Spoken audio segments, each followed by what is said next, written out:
পুরুষের তুলনায় নারীরা বেশি অবসাদে ভোগেন। কি তার কারণ? শুধু তাই নয়, মানসিকভাবেও জীবনের কোনো না কোনো পর্যায়ে ভেঙে পড়েন নারীরা। মানসিক সমস্যার ঝুঁকিও পুরুষের তুলনায় নারীদের অনেকটাই বেশি। বিস্তারিত থাকছে ডেস্ক রিপোর্টে।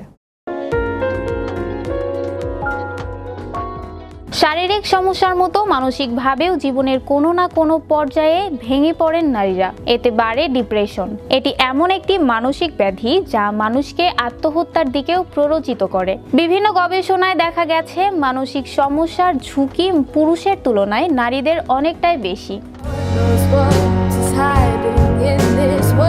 তাই প্রতিটি মানুষকে অবশ্যই সতর্ক থাকতে হবে। এই প্রসঙ্গে ভারতের কলকাতার ন্যাশনাল মেডিকেল কলেজের সাইকিয়াট্রি বিভাগের অ্যাসোসিয়েট প্রফেসর ডক্টর শর্মিলা সরকার বলেন, নারীরা অবসেসিভ কম্পালসিভ ডিসঅর্ডারে বেশি ভোগেন। ফলে অবসাদ থেকে শুরু করে দুশ্চিন্তা,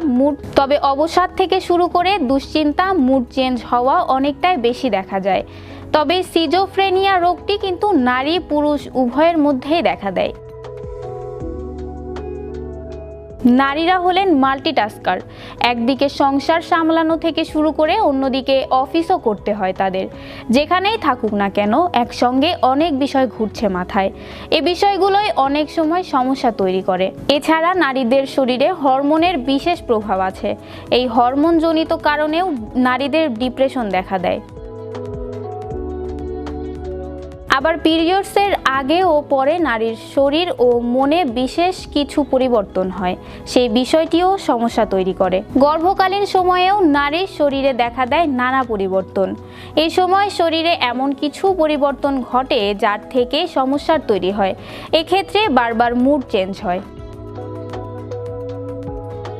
আবার মাসিক চক্র বন্ধ হয়ে যাওয়া অর্থাৎ মেনোপজের পরও নারীর শরীরে হরমোনের তারতম্য দেখা দেয়। তখনও শারীরিক ও মানসিক নানা সমস্যা দেখা দেয়। এছাড়া নারীরা বেশিরভাগ সময়ই নিজেদের সমস্যা প্রকাশ করতে পারেন না। মুখ বুজে অনেক সময়ই তা জমিয়ে রাখেন।